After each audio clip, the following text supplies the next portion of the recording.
हरे कृष्णा, राधे राधे। भक्तों, आज हम सुनेंगे कार्तिक महात्म्य अध्याय 13 की कथा। आप सभी से अनुरोध है कि कथा को पूरा सुनिएगा। ऐसी मान्यता है कि कथा को बीच में अधूरा छोड़ने से पाप लगता है। तो चलिए भगवान विष्णु का नाम लेकर शुरू करते हैं कथा। अहोई अष्टमी व्रत कथा सुनने के बाद राजा प्रथु हाथ जोड़कर देवऋषि नारद जी से कहते हैं, हे महाराज, अब भगवान की पूजा का महात्म्य सुनाने की कृपा कीजिए। तब नारद जी बोले, हे राजा प्रथु, जो मनोविनोद यानी हंसी में भी भजन करता है उसको परम पद प्राप्त होता है। जो श्रद्धा युक्त होकर भजन करता है उसके महात्म्य का वर्णन नहीं किया जा सकता। इस संबंध में मैं एक अति प्राचीन इतिहास सुनाता हूँ, जिसे ध्यानपूर्वक सुनो। नारद जी ने कहा, कलिंद पर्वत पर दीर्घपुर नामक राज्य में सुबाहु नाम का एक अत्यंत धर्मात्मा राजा राज्य करता था। वह प्रजा का पुत्र के समान पालन करता। उसके ध्रुमकेश नाम का एक पुत्र था, जो अत्यंत दुराचारी, पर स्त्रीगामी, चोर तथा जुआरी था। अपने पुत्र के दुर्चरणों को देखकर राजा सुबाहु ने उसे अनेक बार यातनाएं दी, परंतु वह किसी भी प्रकार नहीं माना। एक दिन खेलते हुए उसकी गेंद छोटी रानी के महल में जा गिरी। जब वह गेंद लेने के लिए महल में गया तो उसकी विमाता छोटी रानी उस पर मोहित हो गई और दोनों ने कामांध होकर भोग विलास किया। इस बात का जब राजा को पता चला तो उन्होंने ध्रुमकेश को प्राण दंड तो नहीं दिया, परंतु उसे अपने राज्य से बाहर निकाल दिया। अब राजकुमार वन में रहकर प्रतिदिन मांस मदिरा खाता पीता तथा रात्रि को वेश्याओं के यहाँ निवास करता। चोरी आदि करके जो भी धन वह प्राप्त करता सब वेश्याओं को दे देता। इस प्रकार अनेक वर्ष व्यतीत हो गए। एक समय वह भटकते भटकते वृंदावन में पहुंचा।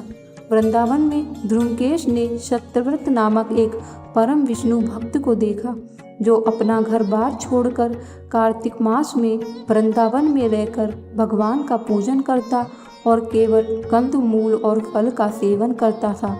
वह प्रतिदिन भगवान से प्रार्थना करता, हे भगवान, इस दुख रूपी संसार में डूब रहे मुझ दीन की आप रक्षा करें। मैं राधा जी सहित आपको बारंबार नमन करता हूँ। प्रेम मगन होकर वह कभी कभी रोने, कभी गाने और कभी नाचने लगता था। ध्रुमकेश ने उस भक्त की जब ये क्रियाएं देखी तो रात्रि को वेश्या के घर आकर मिट्टी की एक मूर्ति से ही सब कृत्य किए और अंत में स्तुति आदि करके वेश्या के घर में ही सो गया। देवयोग से राजा के दूत भी उसी समय वहां आ गए और उनके हाथ में ध्रुमकेश मारा गया। यमदूत उसको महापापी समझकर मारते हुए पकड़कर यमराज के पास ले गए। ध्रुमकेश को देखते ही यमराज अपने सिंहासन से खड़े हुए और उसका सत्कार किया। फिर अपने दूतों को फटकारते हुए कहा, तुमको धिक्कार है। जब हमने यह आज्ञा दी है कि विष्णु भक्तों को यहाँ पर मत लाओ, फिर तुम ध्रुमकेश को यहाँ क्यों लाए? उसने कार्तिक मास का व्रत वृंदावन धाम में चाहे हास्य में ही किया है, फिर भी वह वैकुंठ में जाने का अधिकारी है।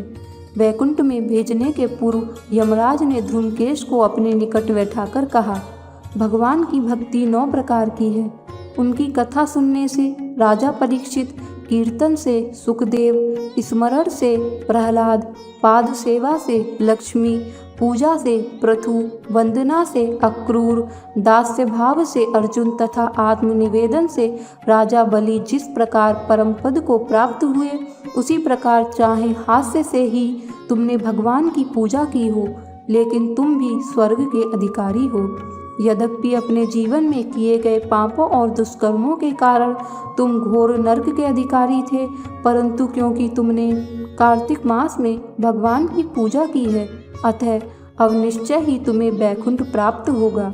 कार्तिक मास में की गई भगवान की पूजा कभी निरर्थक नहीं जाती। जहाँ पर भगवान शालिग्राम हैं, वहीं पर गंडकी नदी तथा अन्य तीर्थ हैं। ध्रुमकेश को शास्त्रों का बिल्कुल भी ज्ञान नहीं था, अतः उसने हाथ जोड़कर यमराज से पूछा, हे स्वामी, भगवान सब नदियों को छोड़कर गंडकी नदी को कैसे प्राप्त हुए, कृपया करके मुझे बतलाएं। यमराज ने कहा, किसी समय वेदशिरा नामक ऋषि सब लोगों के हित की कामना से गंगा जी के तट पर तपस्या कर रहे थे। उनके इस घोर तप से भयभीत होकर इंद्र ने ऋषि की तपस्या भंग करने के लिए मंजूघोषा नाम की अप्सरा को भेजा। मंजूघोषा उस रमणीक स्थान में क्रीड़ा करती हुई अपने रूप और यौवन का प्रदर्शन करके हाव भाव दिखाने लगी। फिर उसी स्थिति में उसने मुनि के चरणों का स्पर्श किया तो उनके रोमांच खड़े हो गए। तत्पश्चात मुनि को अपने वशीभूत जान मंजूघोषा ने अपनी दोनों भुजाएं उनके गले में डाल दी। तब क्रोधित होकर मुनि ने श्राप दिया कि तुम मुझे इस संसार सागर में डालने को उद्यत हुई हो, इसलिए नदी बन जाओ। मुनि का श्राप सुनकर मंजूघोषा रोने और बिलखने लगी। उसने प्रार्थना करते हुए मुनि से कहा, हे मुने, मैं श्राप के योग्य नहीं हूँ, आप मुझे क्षमा करें। उसकी प्रार्थना से द्रवित होकर मुनि ने कहा कि जिस समय भगवान विष्णु वृंदा के श्रापवश शिला रूप होकर तुम में स्थित होंगे, तब तुम भगवान को धारण करने वाली होगी। इस प्रकार मेरे द्वारा दिया गया यह श्राप तुम्हारे लिए वरदान से भी अधिक श्रेष्ठ सिद्ध होगा। अंत में यमराज ने कहा, हे राजकुमार, अब तुम विष्णु लोक को जाओ। तब ध्रुमकेश सुंदर विमान में बैठ वैकुंठ लोक को चला गया और वहाँ उसे हरि चरणों में स्थान मिल गया। यह सब ध्रुमकेश द्वारा कार्तिक मास में मात्र एक दिन पूजा करने का परिणाम था। यह कहकर नारद जी ने अपनी वाणी को विराम दिया। तो यह था कार्तिक मास के 13वें अध्याय का महात्म्य। उम्मीद करती हूँ आपको यह कथा पसंद आई होगी। अगर कथा पसंद आई हो तो हमारी वीडियो को लाइक ज़रूर कर देना और हमारे चैनल को सब्सक्राइब भी कर लेना। कमेंट बॉक्स में जय श्री हरि